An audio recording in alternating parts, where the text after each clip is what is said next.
SSC 27 সালের পুরো একটা জেনারেশন কিন্তু ওয়েট করে আছে শুধুমাত্র টিসির আবেদন কত তারিখ থেকে শুরু হবে এর আশায়। আমি যা বুঝলাম ভাইয়া, এই কয়েকদিনে প্রায় আমাকে না হলেও 100 বলা পাইনি, হোয়াটসঅ্যাপ বলো মেসেঞ্জার বলো বিভিন্ন জায়গা থেকে আমাকে নক করতেছে যে ভাই আপনি একটু বলেন যে টিসির আবেদন কত তারিখ থেকে শুরু হবে, আপনি একটু বলেন, একটা ধারণা করে বলেন। এটা আসলে ভাইয়া তোমাদেরকে আমি আগেও বলতেছি, আর অনেকে মানে আমি রিপ্লাই করতে পারতেছি না বিভিন্ন জায়গা থেকে, ফেসবুকে করতেছে আমাকে, আবার হোয়াটসঅ্যাপে বলতেছে, বিভিন্ন জায়গা থেকে বলতেছে।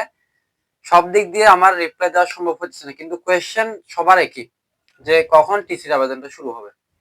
তাই আজকের এই ভিডিওতে তোমাদের যাদের সমস্যা যে কত তারিখ থেকে টিসির আবেদনটা শুরু হবে, ঠিক আছে, তোমরা আজকের এই ভিডিওতে ভাই শিওর হতে পারবা। বুঝতে পারছো? মানে কত তারিখ এটা তো এখনো শিক্ষা বোর্ড থেকে আসে না, কিন্তু তোমাদেরকে একটা পূর্ণাঙ্গ ধারণা দিয়ে দিতে পারি এই ভিডিও থেকে। তো তোমরা অনেকেই আমাকে প্রথমত প্রশ্ন করতেছো যে আমি সরকারি কলেজে আছি, এখন আমার যে পয়েন্ট, আমি ওই পয়েন্ট থেকে কি সরকারি কলেজ থেকে বেসরকারি কলেজে যেতে পারবো, বা আমার যে পয়েন্ট আমি বেসরকারি কলেজ থেকে কি সরকারি কলেজে ট্রান্সফার হতে পারবো।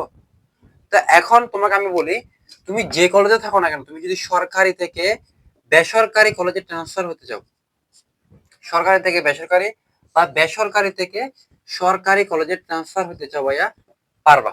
ঠিক আছে, কিন্তু সব থেকে একটা সহজ মাধ্যম হচ্ছে, তুমি যদি সরকারি কলেজ থেকে সরকারি কলেজে ট্রান্সফার হতে চাও, সেক্ষেত্রে তোমার জন্য একটু সুবিধা। যদি বেসরকারি থেকে তুমি সরকারি কলেজে ট্রান্সফার হতে চাও, সেক্ষেত্রে একটু অসুবিধা আছে, তোমার একটু দৌড়াদৌড়ি করতে হবে। মানে তুমি চট্টগ্রাম বোর্ডের যেখানে একটা কলেজে আসো, এখন ওই কলেজ থেকে তুমি ধরো একটা সরকারি কলেজে যাবা, তো সেক্ষেত্রে একটু তোমাকে একটু দৌড়াদৌড়ি করতে হবে আর কি, তোমার চট্টগ্রাম বোর্ডে যেতে হবে। এগুলো একটু ভাই তোমাদের অবশ্যই সহ্য করতে হবে, কারণ তুমি যেহেতু কলেজ পরিবর্তন করতো, সেটা তো কোনো স্কুল না যে একটা টিসি নিয়ে অন্য স্কুলে গেলে তোমাকে এখানে এডমিট করে নেবে, এরকম তো না। এখানে কিছু ভাই ব্যাপার স্যাপার আছে। সব থেকে একটা সহজ মাধ্যম হচ্ছে, তুমি যদি সরকারি কলেজ থেকে সরকারি কলেজে ট্রান্সফার হতে চাও, এই ক্ষেত্রে হচ্ছে তোমার পয়েন্টটা কিন্তু ম্যাটার করে না। ঠিক আছে, কারণ সাধারণত সরকারি কলেজের সবগুলো পয়েন্ট কিন্তু ভাই একই। ঠিক আছে, 3 পয়েন্ট থেকে আবেদন শুরু হয় বা 3.50 থেকে আবেদন শুরু হয়। তো সরকারি কলেজের ক্ষেত্রে তোমাদের কোনো মানে পয়েন্টের বাধ্যবাধকতা নেই, তোমরা একদম ইজিলি যেতে পারবা। এখন এখানে কথা হইতেছে যে বেসরকারি থেকে তুমি সরকারিতে কিভাবে যাবা। এন্ড এখানে অনেকে বলতেছে যে ভাইয়া আমার পয়েন্ট আসছে 3.44, ওকে, কিন্তু আমি চাইতেছি এখন বেসরকারি থেকে আমি সরকারিতে যাব, কিন্তু সরকারিতে এখন পয়েন্ট লাগবে হইতেছে 3.50, আমার কত 3.44, কিন্তু লাগবে হইতেছে 3.50। এখন আমি কি বেসরকারি থেকে সরকারি কলেজে ট্রান্সফার হইতে পারবো? এটা অনেকেরই প্রশ্ন, প্রায় ম্যাক্সিমাম স্টুডেন্ট কিন্তু আমাকে কোয়েশ্চেনটা করছে। এই জন্য তোমাদেরকে বলতেছি, দেখো তুমি যদি বেসরকারি থেকে সরকারি কলেজে যাবা, এই ক্ষেত্রে কিন্তু পয়েন্টটা কিন্তু এখানে ম্যাটার করবে। কারণ কি, তোমার এখানে 3.44 আর সেখানে তোমার যেটা দরকার সেটা হচ্ছে 3.50। এখন তোমরা বলতে পারো এবছর যে রেজাল্ট আমরা দেখছি এসএসসি 25 সালের রেজাল্ট, অনেক সিট কিন্তু ভাই খালি আছে। তো এখন ম্যাক্সিমাম যারা আর্টস থেকে পাস করছে তাদের কিন্তু এই যে এজিপি অনুযায়ী মানে 3 পয়েন্ট, কারো আবার 3.44, আবার কারো 3.22। এখন এই পয়েন্টের কম আছে, আবার এই পয়েন্টের বেশি আছে, কিন্তু ম্যাক্সিমাম কিন্তু এই পয়েন্টের কম। এখন আমরা যদি এই পয়েন্ট দিয়ে যদি সরকারি কলেজে যেতে না পারি, তাহলে এতগুলো সিট কি ভাই খালি থাকবে? এখানে কিছু জিনিস বুঝতে হবে, তোমরা একটা খেয়াল করে দেখো।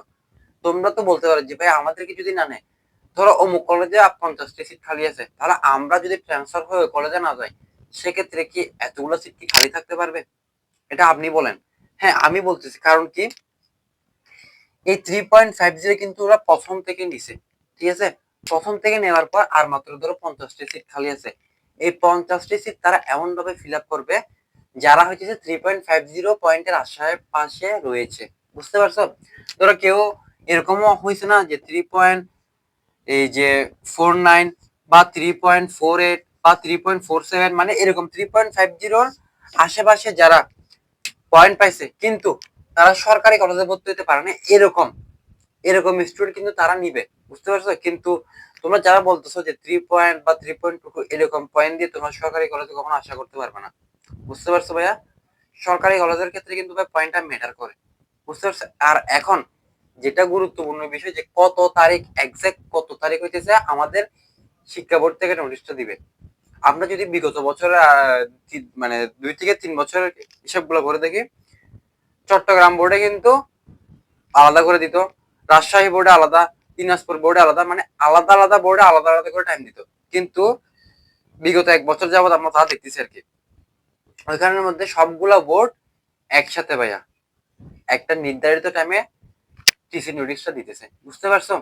এখন তোমরা এতটুকু ধারণা করতে পারো, তোমাদের কিন্তু জানুয়ারি মাসে আর কি, জানুয়ারি মাসে সম্ভবত অর্ধবার্ষিক পরীক্ষাটা হয়ে যাবে। তো তোমরা অনুমান করতে পারো আগামী 2 থেকে 2.5 মাস, ধরতে পারো 2 মাসের মধ্যে টিসি নোটিশটা আসার সম্ভাবনা বেশি। আমি জাস্ট এতটুকু বলতে পারি, আমি 100% বলতেছি না যে 2 মাসের মধ্যে টিসি নোটিশটা আসবে, আমি জাস্ট ধারণা করে বলতেছি 2 মাসের মধ্যে টিসি নোটিশটা আসার সম্ভাবনা বেশি। ভিডিওতে যদি আরো কোনো কিছু জানতে ইচ্ছা করে বা কোনো কিছু জানার ইচ্ছা থাকে, আমার হোয়াটসঅ্যাপ নাম্বার আছে, তোমরা ডিরেক্ট মেসেজ দিতে পারো বা কল দিতে পারো। ধন্যবাদ সবাইকে, আসসালামু আলাইকুম।